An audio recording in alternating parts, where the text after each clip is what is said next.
Over the last 4 years at the University of Sioux Falls, I've had the privilege of working in the field of journalism. I've been able to actively experience working television, radio, and print journalism.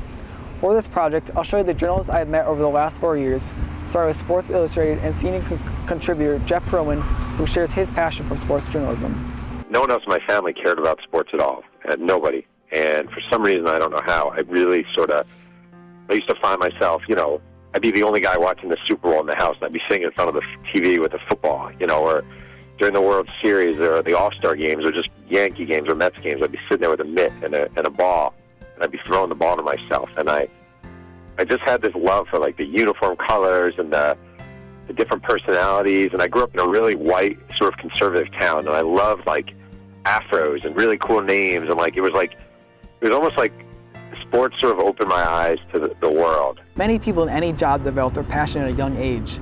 I developed my passion for journalism when my mom taught me how to read box scores for the first time in the first grade. Since then, like many journalists, I sought to make my passion and dream a reality through studying other journalists to discover a voice and style in journalism. Brad Peterson and Perlman share how to develop your voice in journalism. You're always trying to find out what other people are doing. Not again to copy them, but to find out, hey, what in your industry is working? We need to know what isn't working. And I would read Sports Illustrated, and I would read that thing like it was the Bible, cover to cover.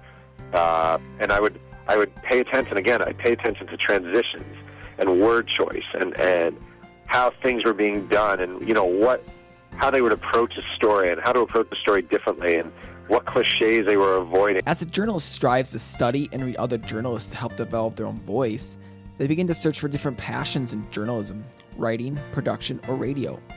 I recently spoke to journalists in the field of television, print journalism, and radio, and asked about the process of creating a story. First, KDLT's Paul Heinert shares what he tells reporters to help develop ideas for news stories. One of the best things you can do is just drive around town and observe things, and then once they have that story idea, then it's about flushing it out, and who can you get to talk? Why is this interesting? Town Square Media's Tony Wright says when a reporter develops a story or reports on breaking news, the faster a journalist publishes their story in today's media is better. And in today's day and age, I've talked with a number of reporters, news directors, publishers. Fortunately, most of them have gotten past the concept, well, we're going to hold on to this and we're going to break it at such and such time, or we're going to do it at such and such time. They understand nowadays that when a story breaks, you've got to post it, you've got to go on air, you've got to do it now because your competition's not going to wait. At the same time, however, as journalists want to be the first to publish a story, Peterson explains that a journalist can be hurt by not going deep enough into their sources. Sometimes the shock value, sometimes not really going deep into your resources or to your sources, and you just want to be the first versus being the right, or the best in terms of what you're reporting. Does that make sense? Where too often right now, hey, I'm getting a tweet and this is what this source is saying, I'm going to go with the first, the first thing that's tweeted. Well, you know what? I think you have to be very careful with that, and that you have to be able to take that information, whether you're in radio, TV, or print, and then how do you flush it out? So as Perlman reports, the key to developing a good story is developing your sources. If you want to break a good story, it's about developing sources. It's about knowing who to call. It's always about making the extra call. As a journalist has developed their sources for a news story, the next step is the art of interviewing. Perlman communicates again that the best way to conduct an interview is to make it seem like a conversation. You listen to what they say and you respond to what they say. You don't just go on to your next question. So you feed off of what they're saying, and it becomes a conversation. And eventually, the ultimate goal is that they really forget they're in an interview, and it just is a conversation. And that's, when you have a good conversation going in life, in journalism, it's a beautiful thing. After a journalist conducts an interview, their next step is to produce a story. KDLT's Mark Ovenen and Paul Heinert share that a journalist should produce their story like they're actually telling one to the audience. You have to learn to write in a certain style that's descriptive and storytelling and interesting to listen to and or watch, because that's what we're doing as opposed to radio or print where you're having somebody read the story, or in radio where you're telling them the story. Here you're making use of telling them but also showing them the story. So you have to learn how to be able to write to your video. When I write, I try and write like I'm telling a story. So when I'm not thinking about, sitting down and typing these big long sentences. The way I write, the way I voice my stories is how I would tell a story to someone else. Perlman says that a journalist should include even the smallest of details to make it seem like the viewer or reader was actually at the event. I want to read about the smell, about the taste, about the look. I want to know, I want to see the blood trickling out of his nose. I want to feel what it was like to be there and hear the sound.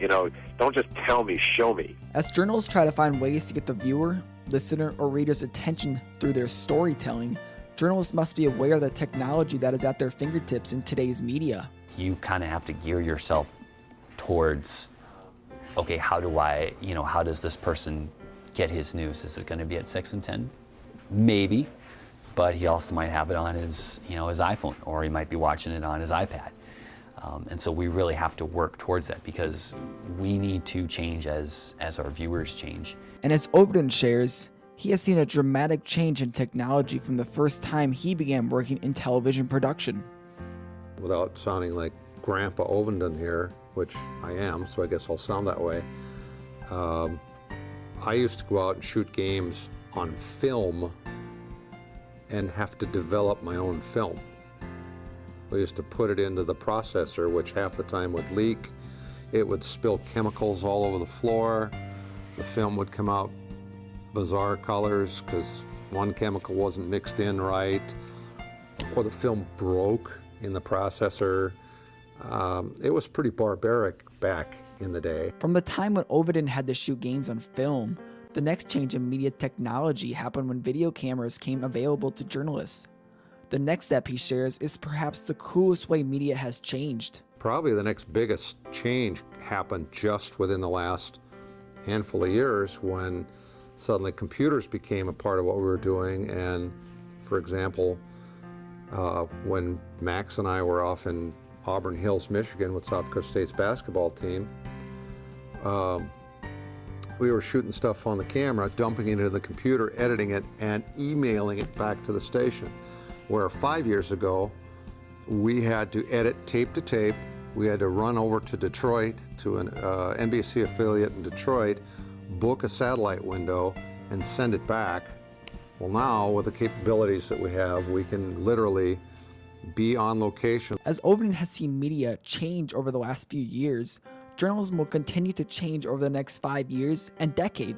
And these journalists look forward to the future of journalism. Right now, it's, whether you watch a newscast online or you just read a story on your iPhone or you just get updates on your Twitter or your app.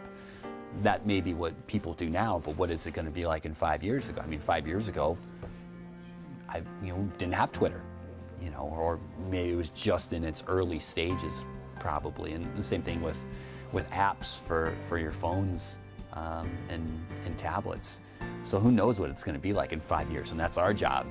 Is to stay ahead or keep up and make sure that we're giving our viewers, what's best for them. Every new technological advance, the latest smartphone, the latest tablet, changes the way people are consuming media.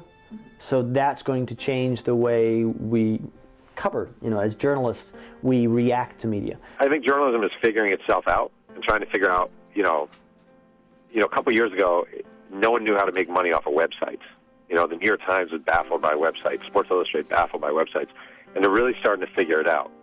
And I actually think it's opened up an avenue for a lot of really good writing. You can be a writer, but are you a reporter? Are you a journalist? And I think because there's a lot of it, I think, online, it becomes equivalent to a columnist. And that is a great help to our society because we can, as we get so much opinion, we can then also cultivate our own opinion. As these journalists have showed their passion for journalism, Heiner explains the joys of working in journalism and why he loves coming to his job every day. Could I just sit behind a desk all day and do, insurance or banking and absolutely nothing against those fields? But I don't know that they would give me the same rush of, getting to stuff first, knowing about things first. That's really cool, you know, to know things first. And I think that sometimes maybe we forget that we've got all this information coming to us, but other people don't. And so how do, you know, it's our job to make sure that people are aware of what's going on.